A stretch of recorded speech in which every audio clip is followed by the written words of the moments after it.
Welcome to the Great Detectives of Old Time Radio. From Boise, Idaho, this is your host, Adam Graham. If you have a comment, email it to me, box13@greatdetectives.net. Follow us on Twitter at Radio Detectives and become one of our friends on Facebook, facebook.com/Radio Detectives.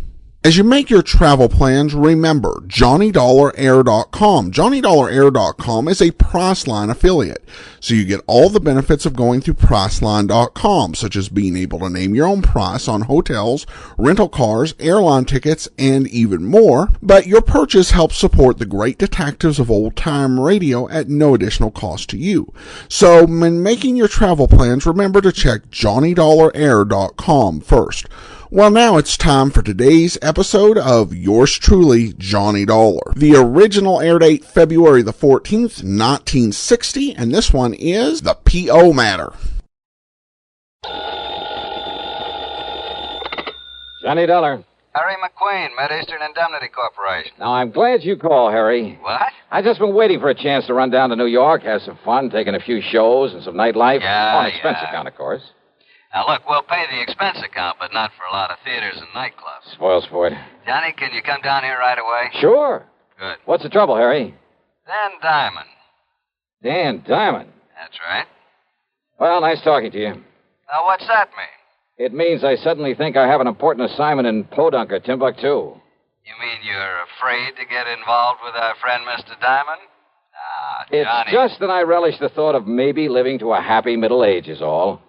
Don't you remember what happened on that bank job over in Amityville? Oh, I remember. Not only a bank guard, but a police officer and the investigator from the insurance company. All of them suddenly turned their loving wives into widows. I know. Diamond. So he's still in business, huh? Well, apparently not. And I use that word advisedly. Apparently he's retired from his career of crime and is growing orchids at his little home in Long Beach, California. Yeah, That is... on the dough from that Amityville job. That is when he's out there. Oh, where is he now? Right here in New York City, and he just happens to have lifted some $75,000 from a small but expensive jewelry store. Then lock him up and throw the key away. I'm afraid it's not that easy. What's more, we want that $75,000 back. Well? Sorry, Harry. You realize what your commission would be on a $75,000 recovery? And after all, Johnny, with an unlimited expense account to go on... Johnny? Okay, Harry. Maybe I'll run on down there and see you.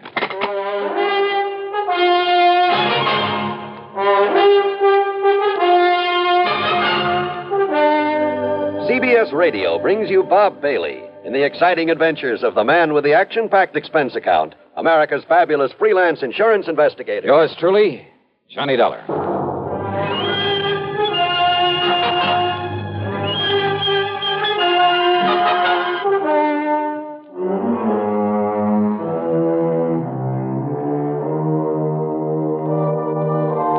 Expense account submitted by Special Investigator Johnny Dollar to the Mid-Eastern Indemnity Corporation, New York City. The following is an account of expenses incurred during my investigation of the P.O. matter.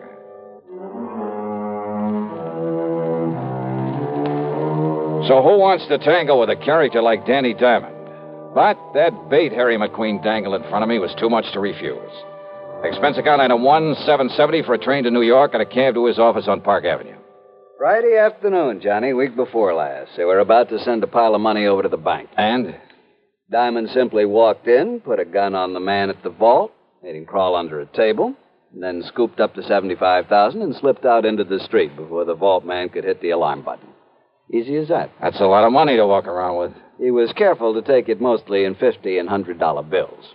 The vault man didn't try to put up a fight? Against Danny Diamond? He get killed for sure? Well, how do you know who he was? Danny told him. He what? Just like he identified himself on that Amityville job you mentioned, like he did on every job he ever pulled. We were lucky that no one got killed on this one. You said he's here in New York. Where? I understand the PD is going to release him sometime today. Release him? That's right. Thanks to a smart lawyer, an alibi they can't seem to break, and, well, let's face it, lack of evidence. You mean the money? That's exactly what I mean. And, of course, it's that money that we're primarily interested in. Well, Johnny? Who's handling this for the police department? Man over at the 18th Precinct, Lieutenant Singer. Randy Singer? Yeah, that's the one. But he's in homicide. Well, I don't know about that, but I know he's the top man on this case. Why? There's been no killing. Johnny, why don't you ask him? Yeah. Why don't I?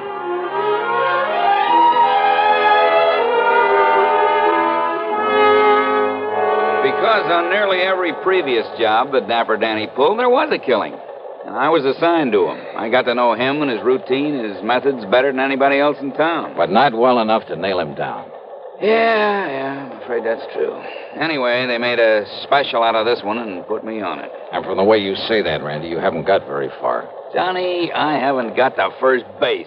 Oh, sure, we locked him up on suspicion, got the DA to really cloud up and rain all over him, but thanks to that smart mouthpiece he hired and an alibi so solid you couldn't smash it with a hydrogen bomb. Plus, no sign of the money. Yeah, that's right. Anyway, they're letting him loose, and he'll go back to California free as a bird, and 75 G's to the good. You sure it was Danny Diamond pulled this one, huh? Well, everything, Johnny. His perfect timing, his modus operandi, that egotistical trick of identifying himself, the description of him, his doing it solo, the fact he didn't stash it away in a bank. I've checked every bank in town. Well, everything, Johnny, says it's him. You mean it's he? Hmm? What's your English, Randy? Oh, English, to heck with it. Him's the... I mean, he's the one that did it. But unless we can lay our hands on that 75,000... Have you checked out where he's been staying? What, are you kidding? I went over with a fine-tooth comb. Nothing in his hotel room, his luggage, no little package left in the hotel, save nothing. He gave us a list of where he's been, what he's done since he got in town, and it all checked out to the minute. Yet somehow he managed to stash away that wad of money. Yeah, you find it, Johnny, and we'll nail him. Now, what's to have stopped him from passing it to some pal for safekeeping?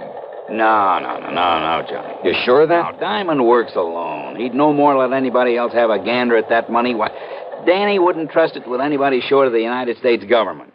And I'm sure he isn't turning any of it over to Uncle Sam. Ask me, Randy, you got a pretty thin case against him. Yeah, but I'd bet my own life that he did this job. And if you or I or anybody can find that dough on him or anywhere near him... You'll nail him. You said it. You want to take a crack at him? Mighty thin case, though. Johnny? Okay, if you're so sure that he's the one, Randy, well, that's good enough for me. Oh, what are you going to do? Answer your phone. Oh, sure. Singer. Yeah? Yeah? Well, where'd he... Okay, then all I can do is alert somebody out where he lives to... Yeah. They let him go, Johnny. He's on his way. To where? Who knows? Okay, then I'm on my way. Yeah, where? What are you going to do? To coin a real corny one, California, here I come.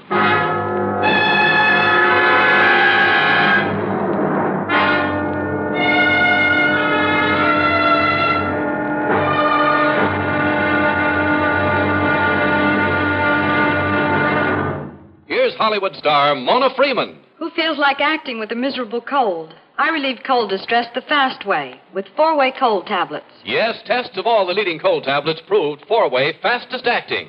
Amazing 4-way starts in minutes to relieve muscular pains and headache, reduce fever, calm upset stomach, also overcomes irregularity. When a cold strikes, do what I do. Take 4-way cold tablets.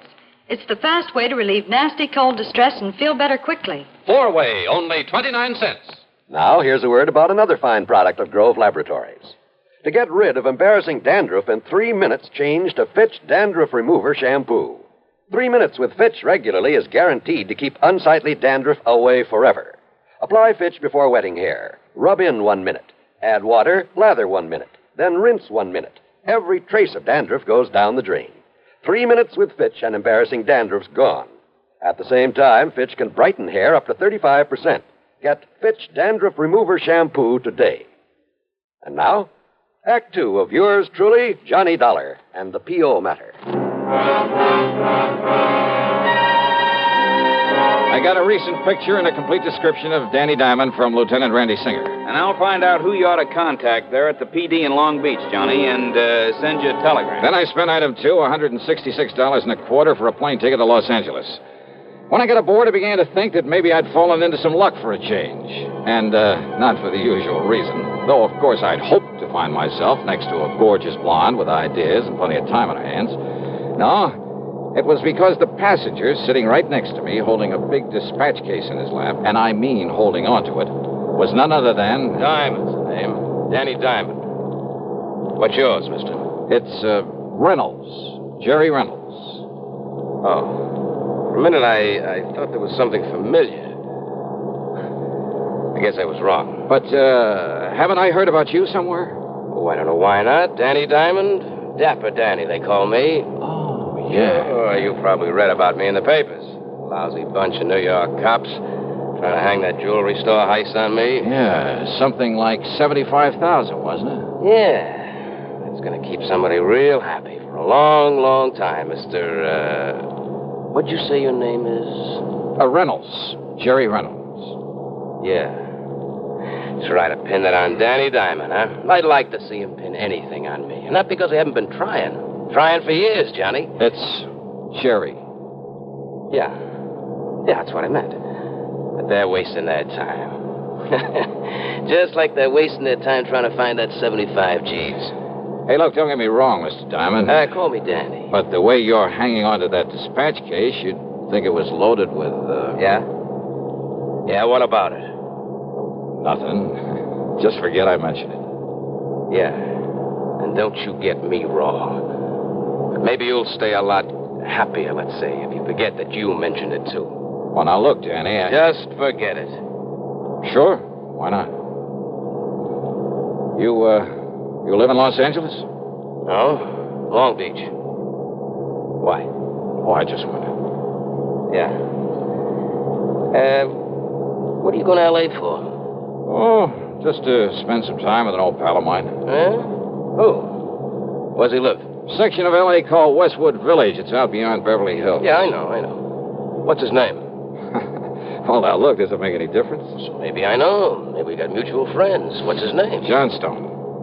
Johnstone? That's right, Jack Johnstone. What's he do? Oh, he's a writer, among other things. I don't know. Moving pictures? Radio, television. Radio, huh? That's right. I don't know. I hardly thought you would. Something kind of familiar about that name, though. See, I listen to the radio, you know what I mean? Doesn't everybody? So, look, I'm going back in the galley, see if I can pry another drink out of that blonde stewardess. Well, I doubt if you'll have any luck, but go ahead. Just leave it to me. You want me to bring you one? Why not? If you can. Leave it to me. He carefully set the dispatch case on the seat. But as he swung back up the aisle, he kept half looking over his shoulder. If I picked it up and tried to open it, he'd know exactly what I was doing. Even as he stood there talking to the stewardess, trying to force some money on her, he kept his eyes on me. But I had to find out what was in that case. And what I could do was keep looking out the window and with one hand open the clasps on it. That much he couldn't see. And when he came back to his seat with his hands full, all I'd have to do... How dumb can they be? Those chicks would make a lot of extra dough. Make a lot of friends, too, if they forget the rules now and then with that liquor they got back there. Well, sit down. Don't worry about it. Hey, wait a minute. 2 seats up, that guy sneaking a bottle out of his coat. I'll bet you a 10 spot will get that for you and me. Wait and see. But again, he kept his eyes on me. Even while he passed over the money and parted the other man from his half-pint bottle and the small plastic cup he had. But this time, as he came back to his seat, his hands were full. See? You got brains, little money, you get anything you want. Sure. Hey, here, I'll move this case out of the way so you can... Say, what do you think? You clumsy, crazy jerk. The little case was loaded, but the papers that fell out that he quickly shoved back into it were not money. No, they were clippings from the New York newspapers. Yeah, news items about the robbery. That was all. Wait, though. Was he using them in the dispatch case for a decoy? Or just to fan that ego of his? You dumb, clumsy fool. Oh, sorry. Sorry, huh? Sure, of course I am. Listen, if I thought maybe you'd done that on purpose... Yeah? Well... Forget it. Sure. Now, about that little drink you promised. Sure. Why not?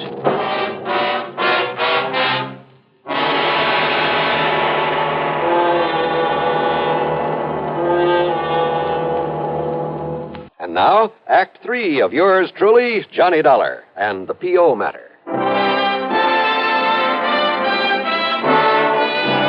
There wasn't much conversation with Danny Diamond during the rest of the flight.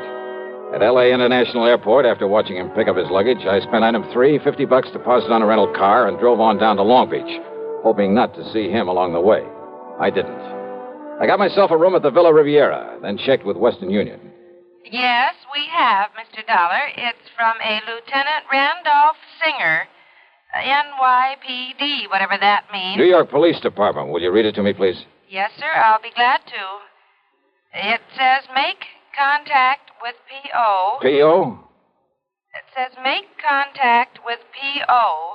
Your man is Sergeant Wyman. Oh, I get it. That was a typo. Should have been P.D. The sender must have misspelled it. Oh, sure. But go on, please. Your man is Sergeant Wyman. Good luck. Signed, Randy. That's all? That's all. Okay, thanks.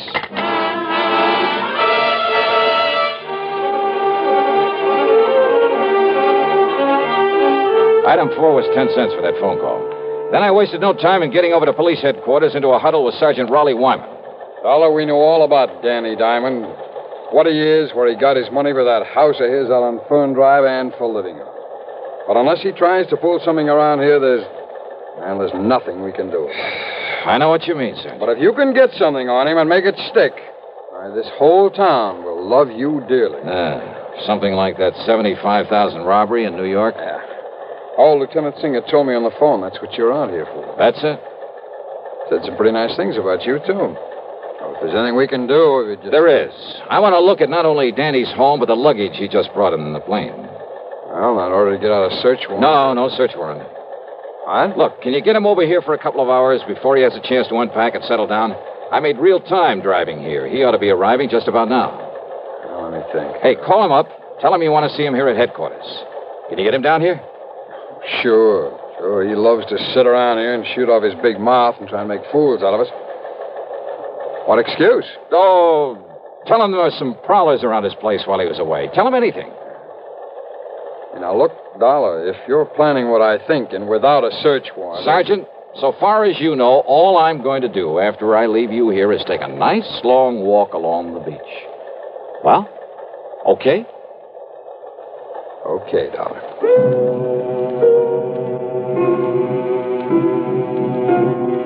I drove quickly out to Danny Diamond's address on Fern Drive. A rather nice modern little home, by the way, in a very pleasant residential section. Long Beach has a lot of nice homes, and this was one of them. I'd parked a couple of blocks away, and as I sauntered as casually as possible toward his place, a taxi pulled up in front of it. Out came Danny and his luggage. He paid off the driver and went in. And I waited, praying that Sergeant Wyman would call him before he had a chance to... Wyman must have done all right. Within 3 or 4 minutes, Danny came out the back door, went into the garage, then pulled away in a fancy little sports car. I went over to the back door and found, much to my surprise, that it was a real easy job to jimmy it open. Danny's handbags were still sitting by the front door. I not only went through them, but through every inch of that house, slowly, carefully, overlooking nothing. And that's exactly what I found. Nothing. Except that is for a large floor safe under one of the rugs. But I knew he hadn't had time to get to it, and besides, the dust around it showed it hadn't been opened recently.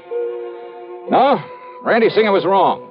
If Danny did take that money, he must have stashed it away somewhere, or left it with somebody, probably back in New York. Despite what Randy had said about his operating alone, trusting no one, not even the banks, about trusting no one short of the United States government. The government? Wait a minute. I beat it back to police headquarters and Sergeant Raleigh Wyman. I kept him here just as long as I could. Danny only left a couple of minutes ago. Dollar, did you find anything? No. I mean, during that, during your walk along the beach. No. Now listen. Yeah? That telegram Randy sent me. Telegram? Yeah. Make contact with P.O., he said. P.O.? Well, it was a typo. He meant to say P.D. to contact you. Oh. Well, it was a lucky mistake. Because, Sergeant, I may be nuts, completely nuts, but I'm betting that P.O. is the answer to this whole thing. To how he got that money out of New York, out here where he could use it. Wait a minute. Trust nothing short of the U.S. government, huh? Feeling all right? P.O., of course. Hey, listen, you know this town where everything is. Well, sure. Then there's just one building around here I need to know the location of. And I hope I can get there before he does. The P.O. The post office I drove to was only a few blocks from Danny's home. Danny's car was parked in front of it. I slipped inside and waited behind a post. At one of the windows, he was second in line, behind a ragged-looking wino who was counting out pennies to buy a stamp. There's 2 cents. There's 3 cents. Got another one here somewhere. Come on, you drunken bum. Don't go. Hey, Clark. Oh, hello, Mr. Diamond. I have a package for you. That's what I come for. I've been wondering when you'd call for it. It's from New York City. Just sign here, please. Yeah, sure. Okay, here you are. Thank you, Mr. Diamond. Here's your package. I want a stamp. I came out from behind the post, bumped into the drunk, and tore at the wrapper of Danny's package. Hey, what's the big idea? Sorry. It's you. And here in the package, you mail to yourself the $75,000. Now, get away. Get back. Oh, no, Danny. What are you trying to do around here? Okay. Now, on your feet. Listen, mister. Oh, drop dead, Danny. Or maybe the state will take care of that. Now, listen. About that money. Forget it. Just take a look at that poor old drunk who was in front of you. That wild shot you pulled off. Huh? Murder, Danny. Now it's murder.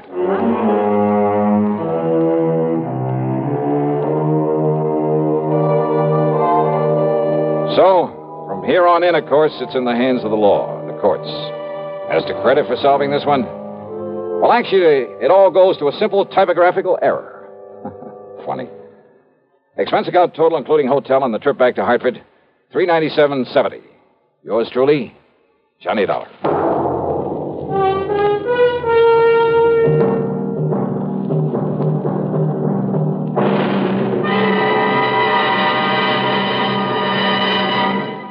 Our star will return in a moment. Constipation is something people don't talk about much, but it can be a problem for anyone, even doctors. And when constipation occurs, it's interesting to see just what doctors consider important about a laxative they might use or recommend. Well, a majority of the doctors we heard from had this to say. A laxative should be effective, gentle, as close to natural acting as possible, and a medicine that can be used with complete confidence. Now, X-Lax has been popular with many doctors and millions of people over the years because pleasant-tasting chocolated X-Lax is effective. Overnight, it helps you toward your normal regularity. X-Lax is gentle. Next morning, it gives you the closest thing to natural action. And that's why many doctors and millions of people use X-Lax with complete confidence. X-Lax, the laxative that helps you toward your normal regularity, gently, overnight.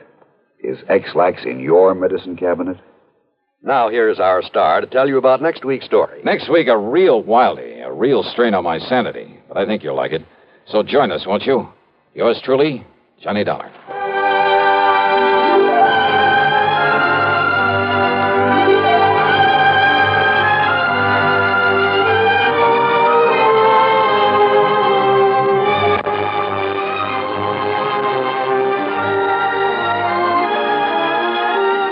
Yours truly, Johnny Dollar, starring Bob Bailey. Originates in Hollywood and is written, produced, and directed by Jack Johnstone. Heard in our cast were Virginia Gregg, Harry Bartell, Herb Vigran, James McCallion, Stacey Harris, and Gil Stratton. Be sure to join us next week, same time and station, for another exciting story of yours truly, Johnny Dollar. This is John Wall speaking. Next, a modern mystery classic, Agnes Moorehead's 8th suspense performance of Sorry, Wrong Number on the CBS Radio Network. You are invited to attend Benani Berth's 5th Annual Sports Night, co-sponsored by Gideon Lodge number 140 and the Albany Olympic Committee. Admission is free, so plan to be there starting at 8 p.m. on Thursday, February 18th at Chancellor's Hall, to greet Mr. Olympics himself, the great Jesse Owens, who will be the featured guest of the evening. Other honored guests will be 12 high school seniors who have been each selected by their respective Albany high schools as exemplifying all-around fitness in the American boy and girl. In recognition of their outstanding achievements, Benani Berth will award each of them an Olympic-style jacket and achievement shield. And an annual sports night would not be complete without the presentation of Benani Berth Sports Award. This year's recipient will be Phillips Schuyler High School's popular basketball coach, Larry O'Neill, who is being given the award in recognition of his outstanding work with youth in the city of Albany. These are just a few of the reasons that you don't want to miss Benani Berth's 5th Annual Sports Night on February 18th.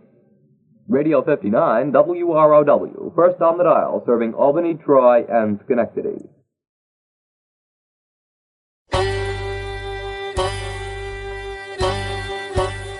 Hi, this is Andrew from OTRWesterns.com. I wanted to invite you to come take a look at our site where we put out podcasts of old-time radio westerns.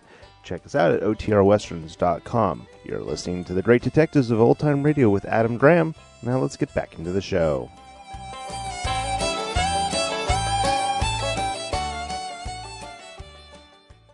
Welcome back. I do have to say, when I was listening to the opening, when the insurance agent really needs Johnny's help, and it is a case with a dangerous criminal, it's really not the time to dither with him about his expense account, which I think was the whole reason Johnny was even hesitant about the job. Because it's like, okay, this is a life-threatening case, and you want to warn me off charging too much on the expense account. Given Johnny's reputation standing, yeah, this wasn't a good idea. As for the end, I really think Johnny should have taken Diamond in a less public place or found some other way to do that. Because the way he did try to take him did have that consequence of the collateral damage. And once again, we do see a reference to Jack Johnstone.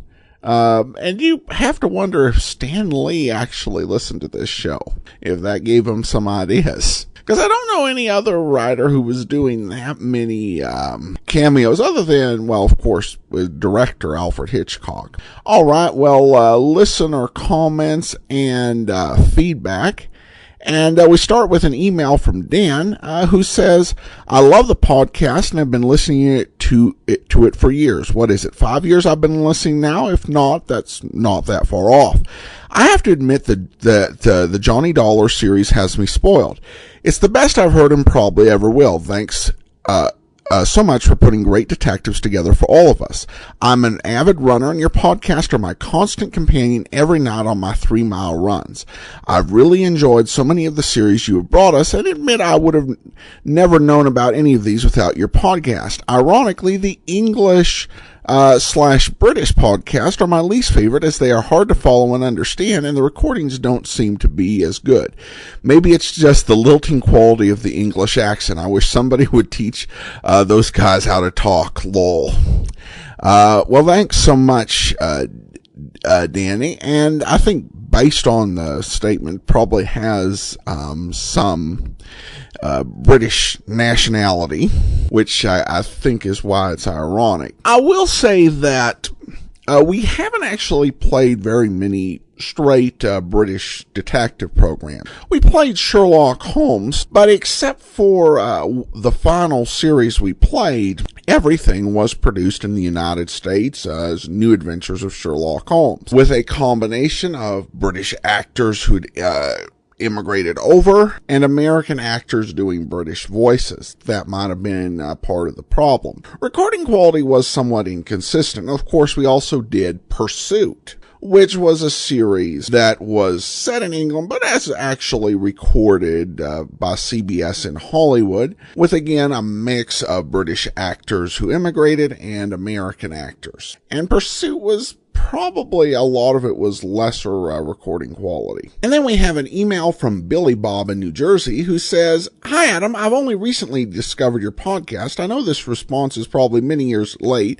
I'd previously been listening to Canadian Light Night Radio and podcast of Old Time Radio because I hadn't previously been finding enough in the States to listen to. It was great to come across your series online.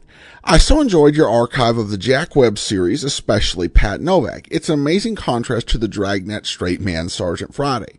I have the opportunity to listen to podcasts at my work and find myself laughing out loud at these episodes from your side. Have you ever noticed the similarities between Bill Watterson's Calvin and Hobbes rendition of Tracy Bullitt in the comics? If you didn't notice, look at this URL. The school quiz and the broken lamp ring most true, as if the inspiration is Pat Novak. And he did share a link to some of these strips It is because of this possible obscure connection that my 18-year-old son appreciates this series. He makes online forums and podcast reviews. I was glad to introduce Pat Novak to him. He agreed that this radio show is as good as any modern podcast. Quite amazing to me that something like this is timeless for his generation. Well, thanks so much. Now, the strips in question were from 1987, 1990, and 1991. And to be honest, I was quite young back then. I didn't recall those specific strips. But I definitely, reading them, do see them as a kind of homage to the hard-boiled detective genre. And so much of that does continue to live on. Even when I was growing up, they included things like that in cartoon shows and even live-action series, where you could tell through music, through the way the lines were delivered and written, that that's what they were doing. In fact, there was even an episode of The Incredible Hulk from 1980, of all things, that contained an hard-boiled private eye doing the over-the-scene narration. Now, few are as over-the-top as Pat Novak for hire, but I think that the hard-boiled detective, the Sam Spade, and in particular the Philip Marlowe, are very popular with writers and with creative people. And the movies as well, just the way that they talk and their turn of phrase, it's just so wonderful to read or to hear. But it does create a problem, because any good modern writing coach will tell you, do not write like that. Do not write like that at all, because it's florid and over the top. But if you can find some way to get away with it, if you can find some avenue to write a detective like that, and if you're in comedy, it's easier than in straight drama, then you're going to do it because it's a lot of fun, and you hope that the audience is going to love it as well. And the fact is that a lot of people do. And in fact, a lot of the email that I've received over the years about Pat Novak, or where I've read reviews online, I said, yeah, we know that this dialogue and everything is just way over the top, and it's bad, but we love it. Now, I wouldn't say that it's bad, but for a lot of people, there's this sort of guilty pleasure thing about it. But I think that the love that the writers have in writing these sort of stories and characters, when they can get away with it, whether it's in a comic strip or an episode of The Incredible Hulk, it is infectious, and I'm glad your son enjoys it as well. All right, well, that will actually do it for today. Join us back here tomorrow for Dragnet. And then next Friday, it's another episode of yours truly, Johnny Dollar. In the meantime, send your comments to box13@greatdetectives.net. Follow us on Twitter at Radio Detectives, and become one of our friends on Facebook, facebook.com/Radio Detectives. From Boise, Idaho, this is your host, Adam Graham, signing off.